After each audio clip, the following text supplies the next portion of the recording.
Ladies and gentlemen, this video is going to be something very different. I normally don't do videos like this outside of the realm of mobile gaming, but we're going to do it today. So this video is going to be a complete tour of my setup slash studio slash corner of the basement, in which I kind of show you guys what's actually in front of me instead of you guys just staring at these green and black tiles. I'm not going to go over the in-depth process of how I create a video because I would make this video so much longer than it needs to be, but I'm just kind of going to go over the gear and equipment that I use to produce the content that I do. And also, I have a very important message at the end of this video for anyone who is aspiring to be a content creator of any sorts. So if that interests you, then be sure to stick around until the end. So now what I'm going to do is I'm going to take you guys off of that camera stand and I will proceed to take you guys on a tour of my setup. My iPhone camera kind of makes me look really weird.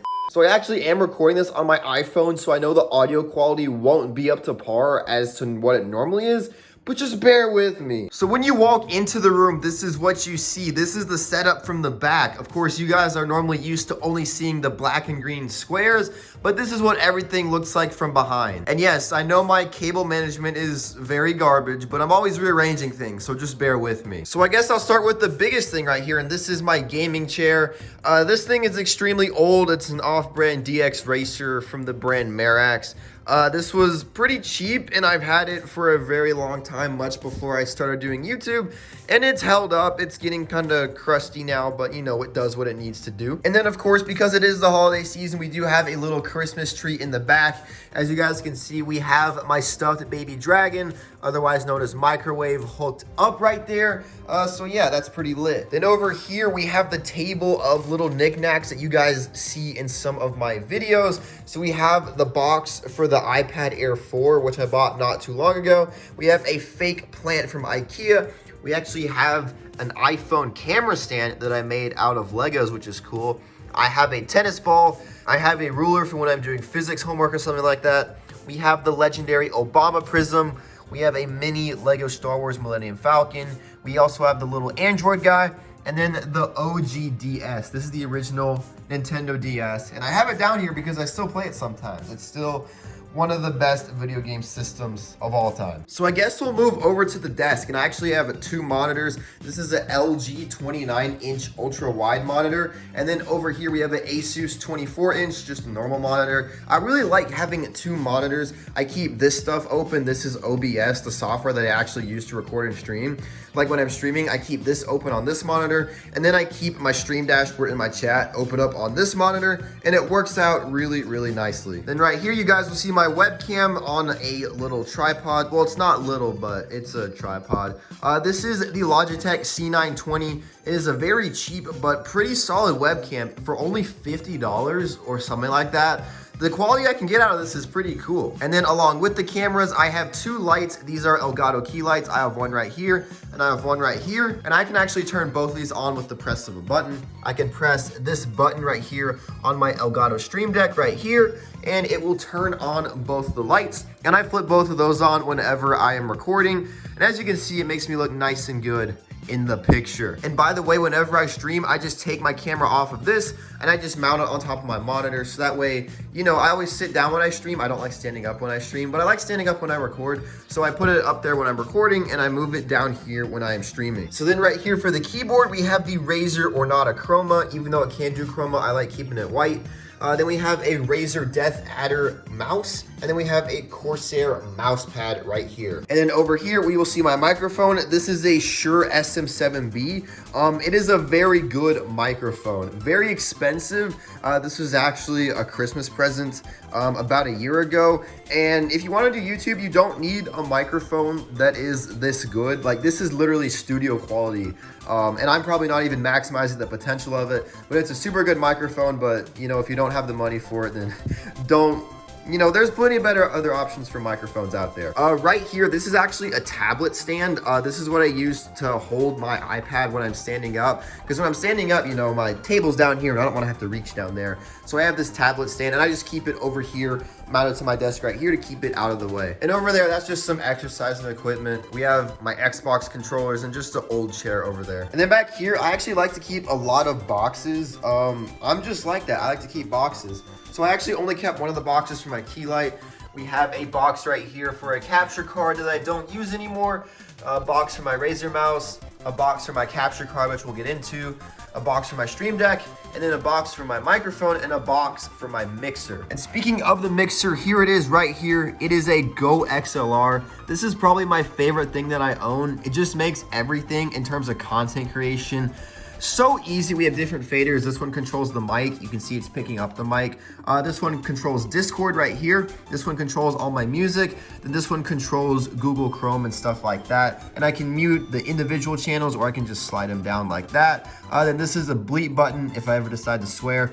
Then I can just hold this down and it'll mute the microphone. This is my favorite thing. And by the way, this microphone cable that you see right here, it loops all the way around the back of the setup and it goes into the back of the Go XLR. And the Go XLR plugs in via USB to my PC. And then this aux cable right here plugs into the mix amp for my headset, and that's how I route everything into my SteelSeries Arctis Pro wireless headset. I know that's very complicated, but it's an extremely good system, and it's one that works so well. And then right next to my headset, you will see I have a little redstone block. It actually doesn't light up anymore, which sucks. I have a bottle of Coke because I prefer Coke over Pepsi any day of the week.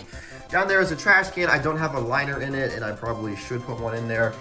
Right here is a tablet stand. Whenever I'm streaming, I put this right here and I set my iPad on that to make it easier. And then I have a notebook right here in which I just like to write stuff down. Sometimes I just like to write for fun, or I'll keep video ideas in there and stuff like that. Oh, and by the way, this thing right here is a sound bar. And down here, there's a beanbag actually, and you can see the subwoofer for the sound bar down there. And over here is the big power strip that connects to my wall over there. And so now I'll talk about how I actually take the signal from my iPad and put that onto OBS right here. So basically how it works is I have this thing right here.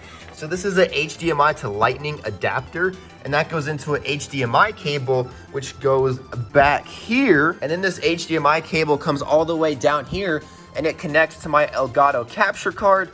Then the Elgato connects via this HDMI cord into the back of my computer right here, and then it also connects via USB.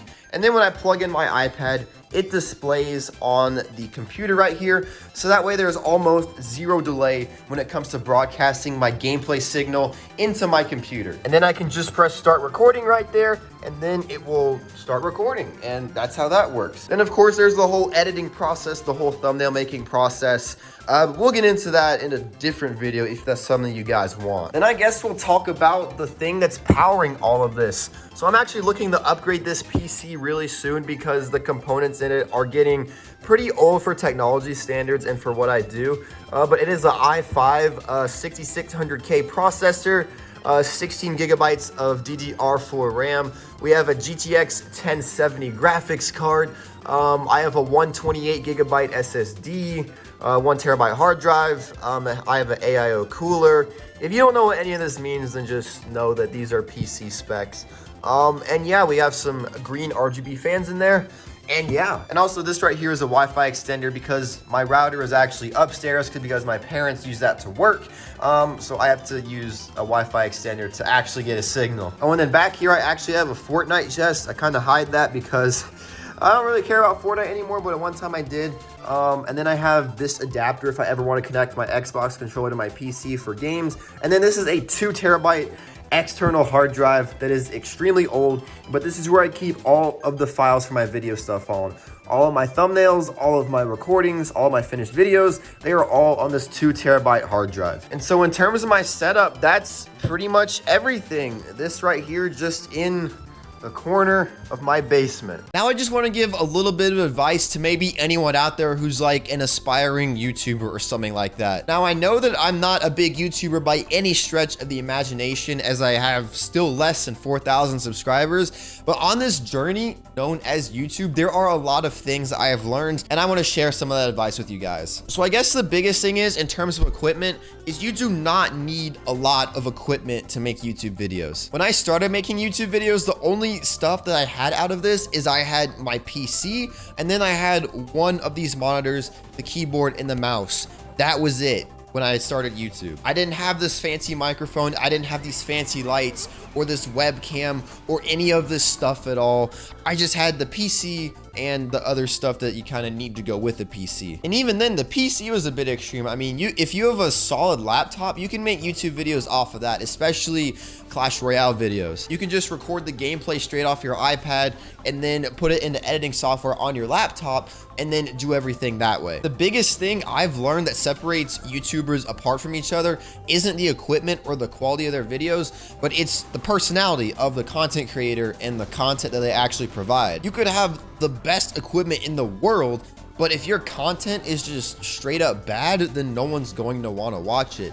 No one watches content just for the quality of it. I mean, the content actually has to have good content in it, and it has to, you know, flow well and show some personality in it as well. And I think that's the reason why it took me a very long time to kind of get off the ground on YouTube in the first place. I really didn't start gaining momentum on YouTube at all until about June of 2020, this past year. And that's because I actually started incorporating my personality more so into my Clash Royale videos, and I started editing my videos more to fit my personality instead of just recording gameplay and commentating on it. Like, if you're just going to record Clash Royale gameplay and just commentate on it, or even just record gameplay, like, that most likely won't get you that far unless you're like an insane pro player like Lemon Tree or Oyasu, who are just absolutely insane at the game. And also, the reason that I have upgraded to all this equipment is because I did elevate my channel enough to the point of monetization where I make a monthly income. And also recently I've started getting sponsorships, and those provide some more money, which has allowed me to upgrade my equipment steadily over time. So really, if you want to do YouTube, don't start investing a lot of money into your equipment really until you start actually, you know, making money back from it. Because say you invest all of your money into like some crazy equipment and then you decide to quit YouTube within 3 months because you're not growing fast, then that's just a waste of money. And then another tangent, but this is something else I want to share. If you want to be a YouTuber, it does take time. It takes a lot of time. Like, it took me 8 months, literally 8 months to get 100 subscribers. I started this channel was created in August of 2018, and I didn't get 100 subscribers until May of 2019. I think that's correct math, 8 or 9 months, but it basically took me almost a year to get 100 subscribers. Excuse me. So if you're not willing to be patient, if you're not willing to work on your craft and dedicate some time to, you know, actually making good content, then you're going to be wasting your time and you're just going to be disappointed in yourself. I mean, at some point in the future, I know this is definitely a stretch, especially with me being a Clash Royale YouTuber, but I would love to do YouTube full time as a job. And I know that if that is going to be the case, then it's going to take me a lot of time. And it already has taken me a lot of time, but it's going to take me a lot more time, and I'm willing to put in the work and patience to achieve that. I mean, like I told you, it took me 8 months to get 100 subscribers, and from that point, I was questioning whether or not I'd even hit 1,000. I hit 1,000, then I thought, you know, I would never hit 2,000, and I hit 2,000, and then like a month later, after I hit 2,000, I hit 3,000. So really, it just, you know, I mean, it's gonna take time, but if you really do work at it and dedicate yourself to making, you know, actually good content and learning about YouTube and content creation and stuff like that, then you can definitely go places, and I wish you the best of luck if this is something you want to do. But yeah, holy cow, I went on so many tangents right there, but I hope that this part helped you, and I hope that you guys did enjoy the setup tour. And if you did enjoy, then be sure to leave a like down below. I greatly appreciate it. And also, if you are new to the channel and you like what you see, then be sure to subscribe down below. I greatly appreciate it. But anyway, gamers, it's your boy Slower Fury signing off. Peace out, guys. Have a nice day.